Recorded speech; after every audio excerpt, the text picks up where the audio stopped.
Chromosomes. Little strands of nucleic acids and proteins are the fundamental genetic instructions that tell us who we are at birth. Most people are born with 46 chromosomes, but each year in the United States, about 6,000 people are born with an extra chromosome, making them a person with Down syndrome. If you've ever encountered someone with Down syndrome, you know that they are some of the kindest, most joyful people you will ever meet. They truly have something extra. My name is Lisa Nichols, and I have spent the last 24 years as both the CEO of Technology Partners and as the mother to Allie. Allie has something extra in every sense of the word. I have been blessed to be by her side as she impacts everyone she meets. Through these two important roles as CEO and mother to Allie, I have witnessed countless life lessons that have fundamentally changed the way I look at the world. While you may not have an extra chromosome, every leader has something extra that defines who you are. Join me as I explore the something extra in leaders from all walks of life and discover how that difference in each of them has made a difference in their companies, their families, their communities, and in themselves.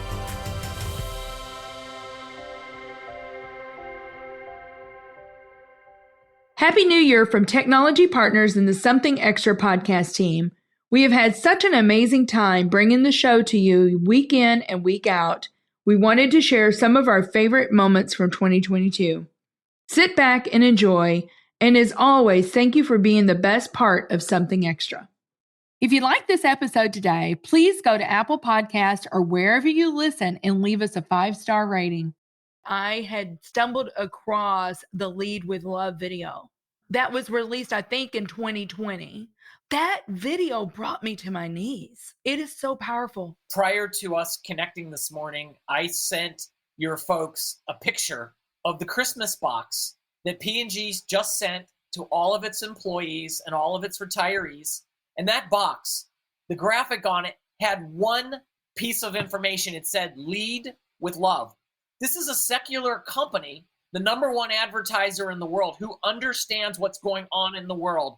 And they need people to buy their products. And the way that they do that is they have to be able to relate to who people are and what they're going through.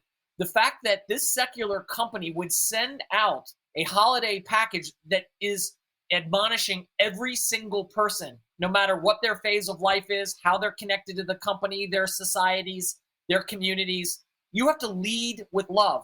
And what does that practically mean? That idea about lead is putting others ahead of yourself. And it ties to an insight I have. So P&G sponsored my PhD, and my area of specialty was leadership. I wanted to understand if P&G at that point was rated the number one company in the world for leadership. I wanted to understand it at a DNA level. And here's the number one piece that I discovered in it, and everyone needs to catch this. 70% of the employees in all the companies that we looked at 20 years ago did not trust their boss. And I was so blown away by that statistic. And when I dug into the details of it and did further research on it, the discovery was employees do not feel like their boss cares about them. And they don't care about them because they don't know the name of their spouse. They don't know the name of their kids. They're sending emails. They're sending texts on Friday, Saturday, Sunday, over the holidays, over their vacations. And the employees were like, I'm just a cog in the wheel. No one really cares about me. And I say that if you're a manager over somebody, your personal goal has to be, I'm going to show them love. And love means I'm going to respect them at such a level that they're going to know that. And this sounds manipulative, and I don't mean it to be so, but here's the result of it. When you show someone that you really care about them, in fact, you love them, guess how hard they work for that company. They understand that they're part of a team, and that team comes alongside each other in the most difficult moments. Yes, business has its difficult moments, but if you don't show that you care for them, if you don't love them, guess what they believe about you? That you're using them. And the result is you will never get the best from them. So I would love just to dig in a little bit. One of the things that you say is most of the time management experts talk about workspace productivity. but you are describing grace-based productivity. Can you tell our listeners the difference? The world doesn't necessarily need another time management book. There are 60,000 time management books on Amazon right now. I've read pretty much all the perennial bestsellers, given my background as an entrepreneur. Yeah, two really big problems with those books, and you've already hit on the first one here, Lisa. Most of these books tend to be centered on this idea of works-based productivity. The message is you're feeling swamped and overwhelmed, follow my system, and you got to do it perfectly. And then at the end of this road, you're going to find peace, right? Well, here's the deal. Putting your hopes in any author's system, any worldly system is going to fail you at some point. You got to find peace in something that is secure. For me personally, that's been my relationship with Jesus Christ. And the Bible says in Romans 5:1, I have peace with God through Jesus Christ. So I don't do time management exercises in a wild goose chase to get peace. I do it in response to the foundational secure peace that I've already been given and found in a secure place, right? So that's the first problem I'm really trying to solve with this book, Lisa. But if I can just touch on the second problem, you mentioned these 7 principles. And these aren't just 7 time management principles. These are 7 principles that I believe we can see in the 4 biographies of the most productive person who has ever walked the earth, Jesus of Nazareth. Christian or not, I think it's pretty hard to dispute that Time Magazine's person of the millennium is not the most productive person who ever walked the earth. And we've got these 4 biographies. They're Matthew, Mark, Luke, and John, the first 4 books of the New Testament of the Bible that show us how he lived his day-to-day life. And of course, they don't show him with a calendar, right? Or a to-do list, but they do show Jesus seeking to find solitude so he could think clearly and be creative. They show him dealing with distractions at work. They show him seeking to be busy without being hurried. In other words, they show him dealing with the exact same challenges that we face today. We don't have to wonder how the author of time managed his time. It's right there in Matthew, Mark, Luke, and John. So I looked at these biographies through that lens and said, okay, what are the timeless time management principles? That's the 7 principles of this book. And then map them to, as you said, these 32 wicked practical practices to help us live out those principles in our modern context. That's what had me, because I'm like, I believe, just like you just said, he is the most productive person. I mean, he created a movement that's still going. And I'm like, why wouldn't I rather learn from him? And what did he do? You know, and as a follower, that's what we're doing, right? We're trying to follow him.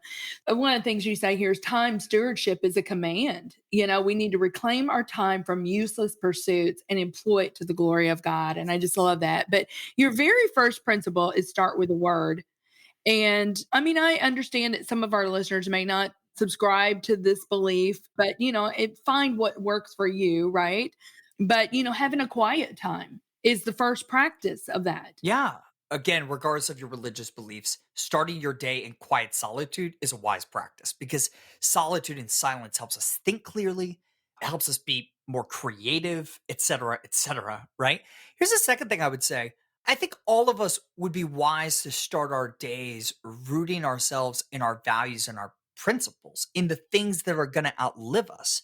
All of us want our work and our lives to matter long after we're gone.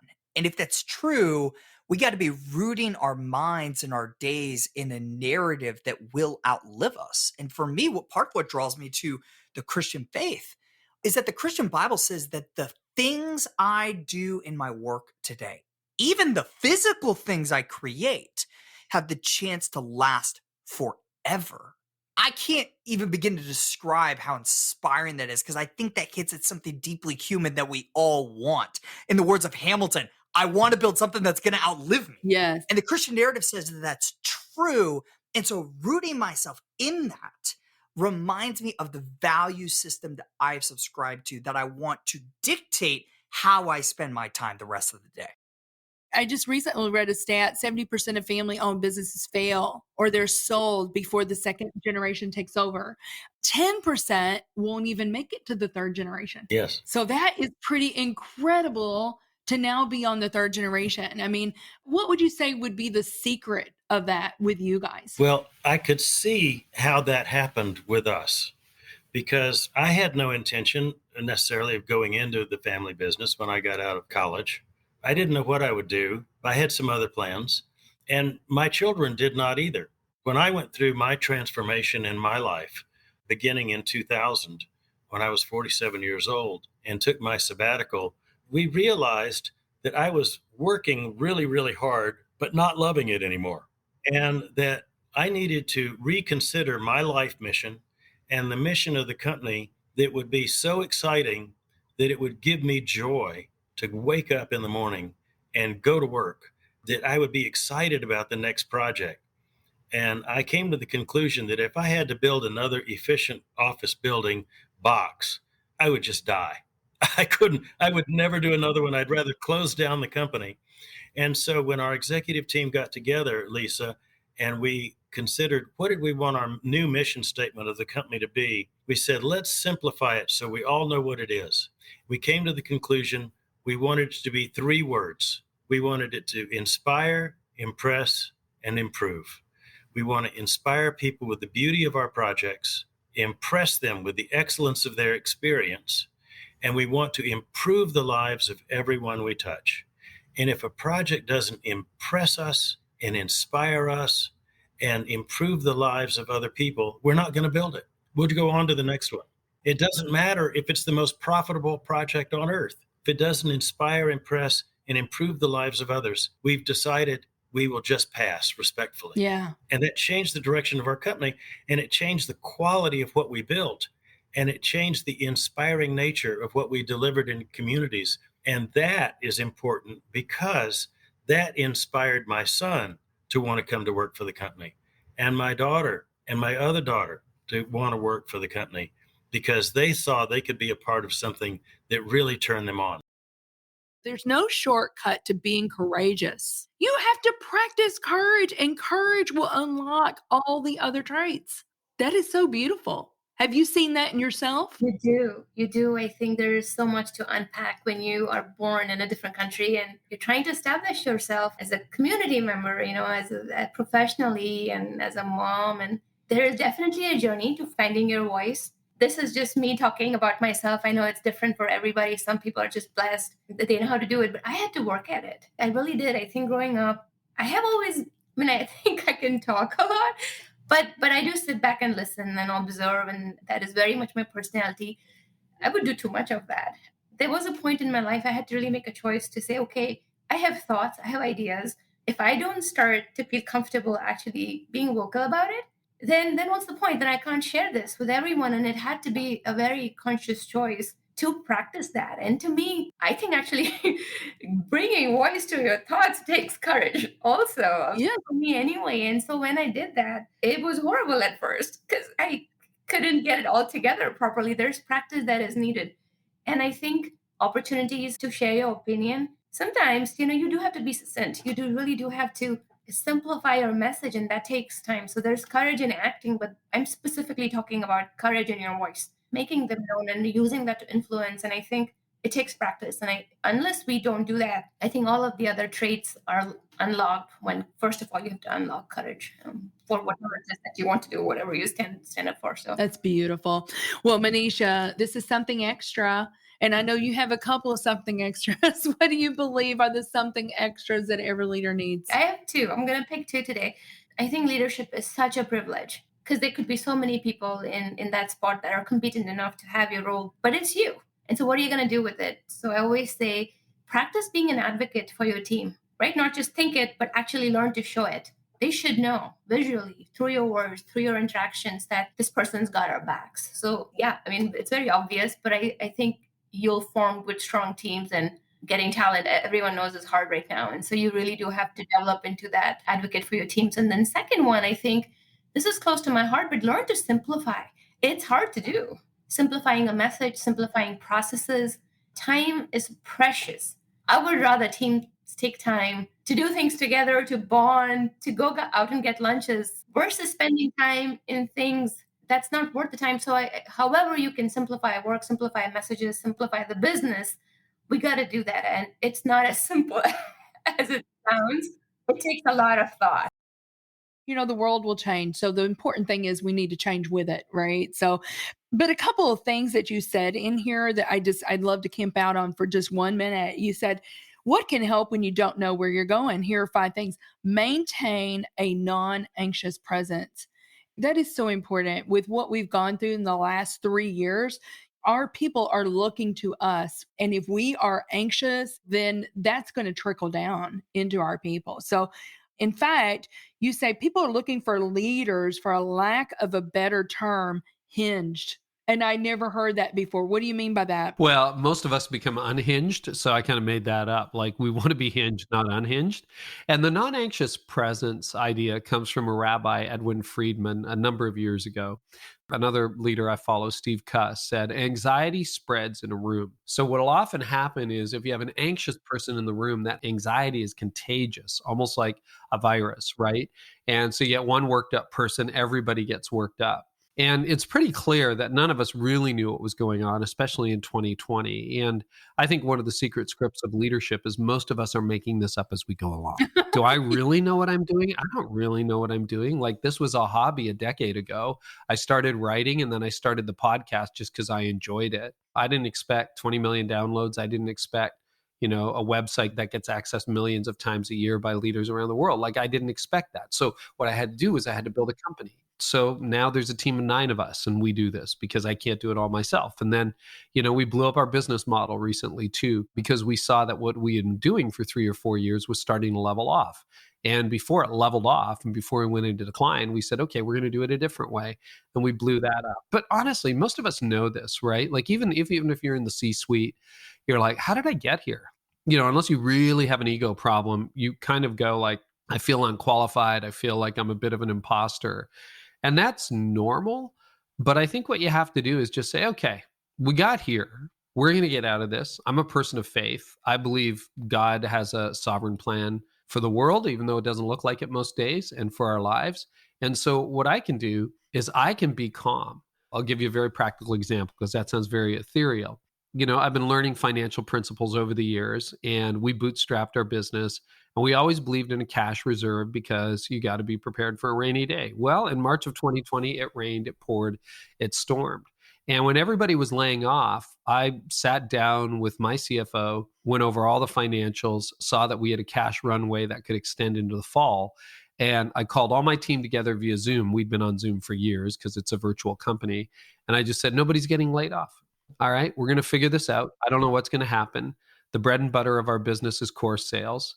I don't know whether anyone's going to buy a course or not, but we got cash in the bank. Nobody's losing their jobs. Well, everybody just relaxed and they all kind of leaned in. And then we tried to figure it out and we pivoted, and like everybody did, and we innovated. And we said, well, let's do a free course. So we did a free course.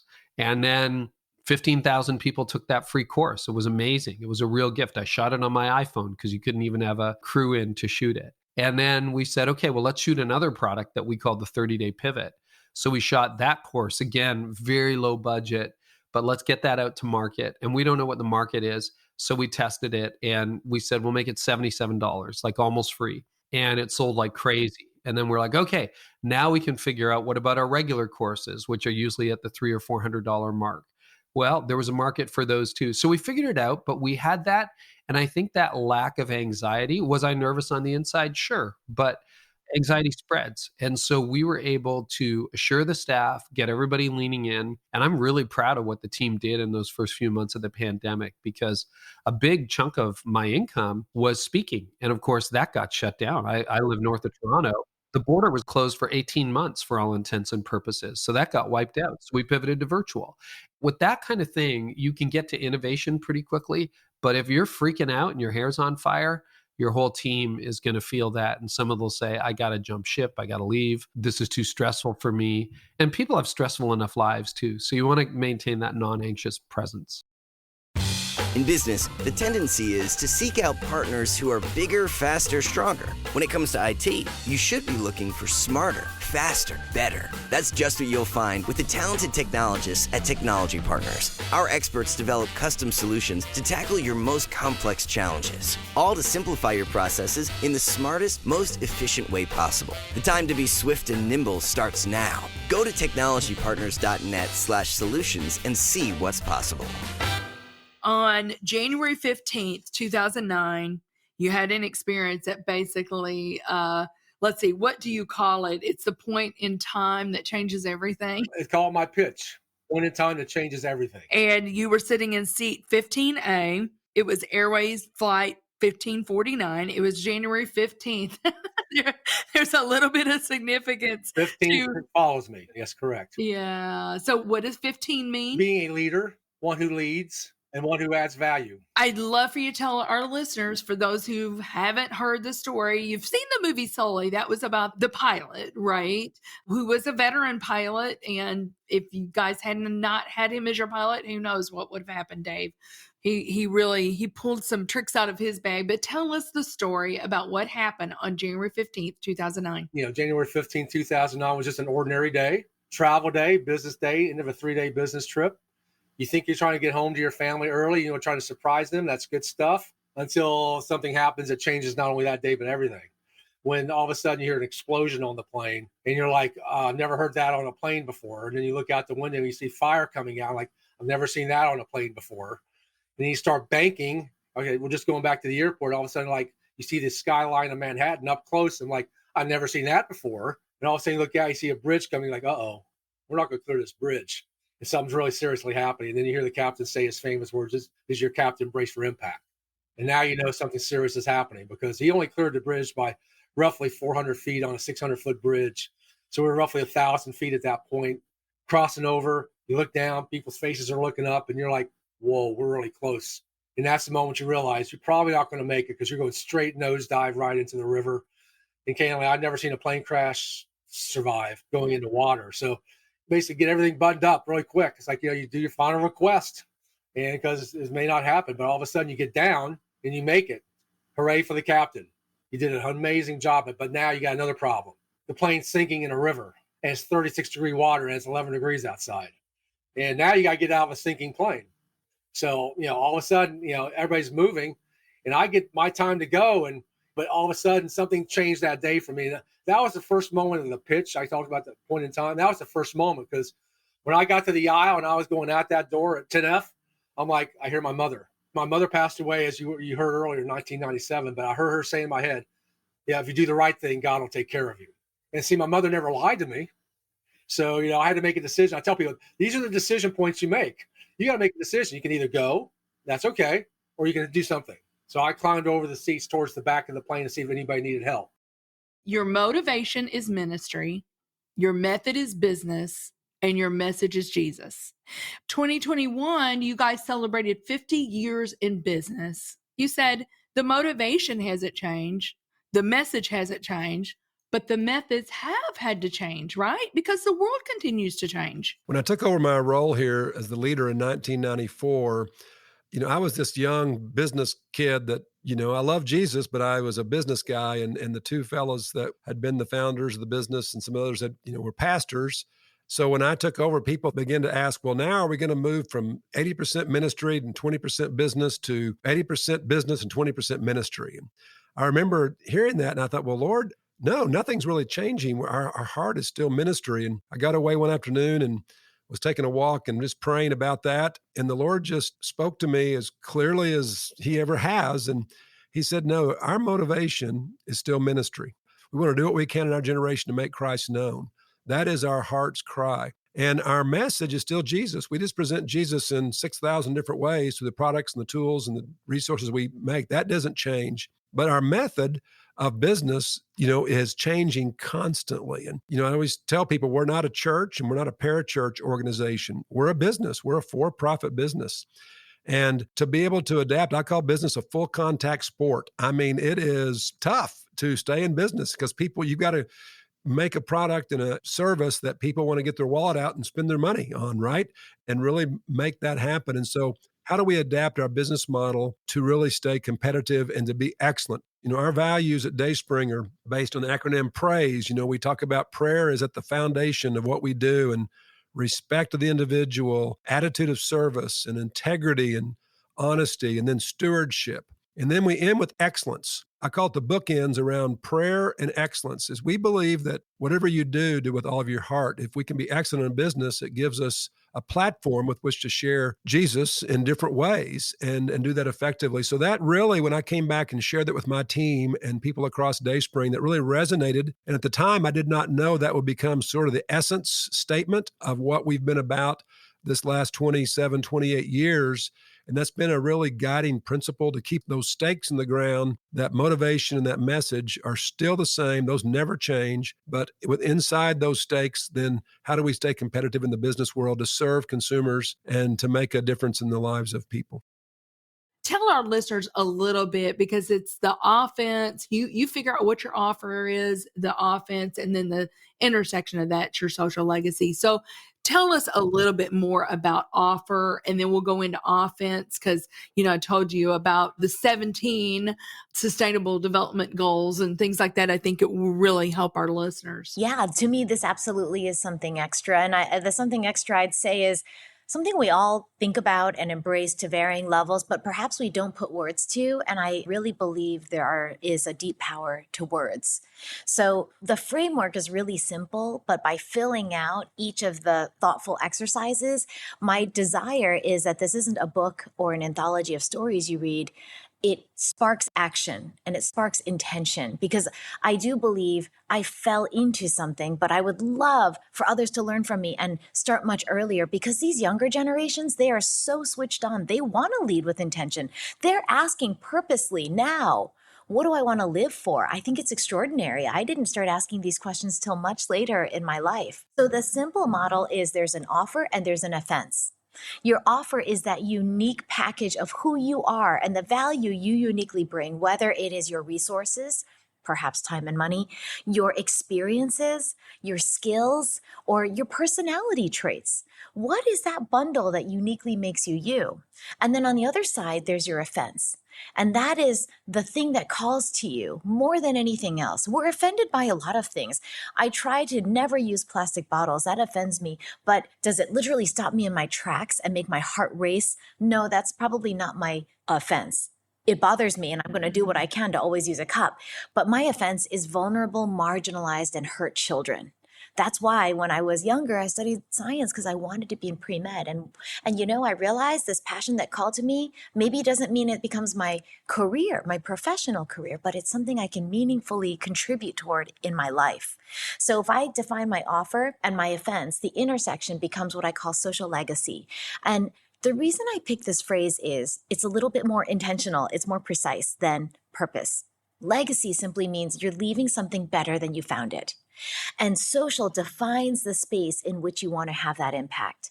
So my social legacy is good kibun. It's a Korean phrase that one of our spare room guys taught me, which is comfort for the spirit. And actually, it harkens back to our previous conversation about a sense of belonging, because isn't that what a comfort for the spirit is? When you walk in my home, if you can feel that your spirit is at peace, wow, that is the nicest compliment anyone has ever paid me. And it made me become more intentional about the kind of house that we're renting right now, about the furniture that I choose. Maybe I won't have the fanciest or most elegant, but it'll really be comfortable. And then I realized this transcends into work. That's what I want work to be. I want it to have great kibun. I came into one of our agencies. A young girl was just white in the face as I walked in with her. And I remember asking her, "Are you okay?" She said, "Well, this happens every day I come into work. My heart starts racing and I can't catch my breath." She was literally feeling immersed in anxiety the minute she walked in. And I was brand new. And I said, "What can we do to make that stop? How do we help you feel differently?" And she said, "Well, what would differently be?" I said, "You come in and it's the opposite. You feel like you can shrug all the burdens off and there's a sigh of relief because you're here." She said a sad thing. She said, "I've never felt that in any workplace." And it really just charged me up. And I thought, that's going to be my workplace. You're going to come in and go, yes. And, we've just come off of 3 months of lockdown, not normal lockdown, like house arrest lockdown in Shanghai. And people couldn't wait to get back to work. They were itching. And the day they came back, they celebrated. That probably happened all over the world. But here, people were deeply joyful that they got to be back at McCann. And I feel like, okay, we're starting to do something right here. I see I'm around so many leaders, and so many times, Ken, people are hard charging. It's like accomplish more, got to do more. And sometimes it's just, I've got another friend that says, finding joy in the moment. Lisa, we have two selves. We have a task-oriented self, so used to getting jobs, and a thoughtful, reflective. Which one wakes up first? Well, it's the task-oriented. The alarm goes off. And John Ortberg, who's an old minister buddy of mine, he said, why don't we call it the opportunity clock? Or it's going to be a great day. But alarm, you jump out, and you're eating while you're trying to wash, and you jump in your car and all racing all around. You get home at night, you don't have energy to even say goodnight to somebody who might be lying next to you. The next day, boom, you're out. And so you're caught in this rat race, that even if you win, you're still a rat. So one of the things that I really try to work on, I think we all should, is in the beginning, enter your day slowly. Prayer and study of scripture, or reading inspirational stuff, or just meditating, or doing something that just gets you focused and think about your day and how you want to be in this day. And then I like to write at the end of the day, praisings. What did I do today I'm proud of? And redirects. What would I like to have redone? And so who is it that said a life unexamined is not worth living? I think it was Plato or one of those. Plato or Socrates, yeah. Those young guys. Yeah, I love that. The problem with being in a rat race is even if you win the race, you're still a rat. I mean, so you just want to be more intentional about your life, not have your life drag you along. Ken, what do you believe is the something extra that every leader needs? The biggest something extra is to get out of your own way and to realize that you're not the center of the universe, that you're only as good as the people you gather around you. And if you make and help your people look good, they'll help you look good. And it's a win-win-win. It's a win for you. It's a win for them. It's a win for your organization. It's about we, as we've said, not me. How important is it, do you believe, to engage not only the person's mind and their hands, the work of their hands, but their hearts? It's foundational. I've heard the slogan, though, we're a people first company. I think companies say that, but the best leaders figure out how to connect that heart. And for me, my secret recipe is really two things. It breaks down in every offsite. I have my leaders rank. How did we do on these two things? I think it's a combination of value and fun. And from a value, it's making sure that everybody understands how they are adding value, right? Why does their work matter? How does it connect to the overall mission? Those things are so powerful because there's very few people that want to come to work and just, write a line of code. But when they know that line of code is going to affect the lives positively of people or operators in the restaurant or whatever it is, and they see that come to light, it means so much more, right? I think the flip side of that coin on value is ensuring that they're getting value too. So people like myself, we want to learn, we want to grow, right? And how are you making sure that they have the work in order to do that? And you're stretching people appropriately and giving them those opportunities to grow. And so I think that's the first part of how do you connect the hearts and minds to the mission. I think the second part, and I'll steal a quote from the late Randy Posh, who was a professor at Carnegie Mellon. If you haven't watched, he had a last lecture at CMU before he passed away. And one of the key things that he says is never, ever underestimate the importance of having fun. And I saw that in my parents and everything they love. That's been a core component in my leadership, whether it's I start every town hall with a trivia, right? Like random facts about the company or about the industry or whatever it is. We had a team building offsite and, the goal was to understand the QSR industry. And so we broke everybody up into teams and they went out and did a scavenger hunt. Like really incorporating fun and not forgetting your childhood, and bringing that in and making sure that's a core tenet of the culture that you're building is a differentiator. Those are the memories that you create and the stickiness you create. Have an accident. We could get a ticket. We could get the finger. If you're making a mistake, you could get that. The horn. It's a horn. Right? That's right. But if you make a mistake listening, it's not always obvious until often we have a big mess on our hands. Mm-hmm. It's true. It's death by 1,000 cuts in relationships. We might hear you're not listening, but we don't necessarily even hear that all the time as the real horn or the real warning sign. Just to go back to tying that into the title, the reason I went against a lot of marketing or medical advice, as I like to call it, to name the book a problem instead of a solution. What is it costing you not to listen? My opinion is you can't solve a problem you don't know you have. And because we're not taught how to listen, we're told from a very young age, why would we know this is a problem? Why would we know we're not driving well if we were never taught to drive? That's kind of what we're doing. And the subtitle was as hard for me to kind of describe as the title, because I know the word understanding, people get it, but what it can really do for you is help you connect, right?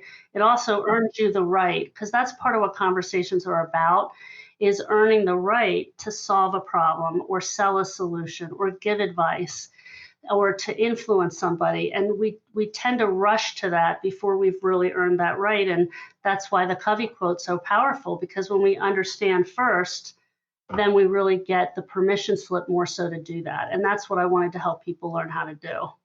Yeah. Oh, I love that. I just thought that this was so interesting. On page 56, you've got some stats here. And in business, you say 40 to 80% of your time in business is really supposed to be listening, right? But the years of training is zero. Crazy, right? Zero. Crazy. Zero. Crazy. But it's off. When I've asked people how important is listening, or is listening important, universally the answer is 100% from every level of the organization is a resounding yes. Nobody's disagreeing with that. But the interesting thing is it's assumed instead of taught. Like walking, we have legs, we'll learn to walk. We have ears, we'll learn to listen. And that's really where I think there's a huge gap. Even a lot that's out there, including the quotes that I respect and support my work, which is seek to understand first. That's great, but how do you teach somebody? We're missing a big step here. We're missing how to do it, not just that we're supposed to do it. So I think people are very well intended. And I know by teaching this and my team from teaching it, even when people are well intended to listen, they still fail because of that lack of education. Even with good intentions, they still fail. Thank you again for listening. We pray that you and your family have a blessed holiday season. Don't forget that you too have a something extra. So be sure and share it with your friends, family, and those you encounter in 2023 and beyond. Thank you for listening to today's show. Something Extra with Lisa Nichols is a Technology Partners production. Copyright Technology Partners, Inc. 2019. For show notes or to reach Lisa, visit tpi.co/podcast. Don't forget to leave a review on Apple Podcasts, Google Play, or wherever you listen.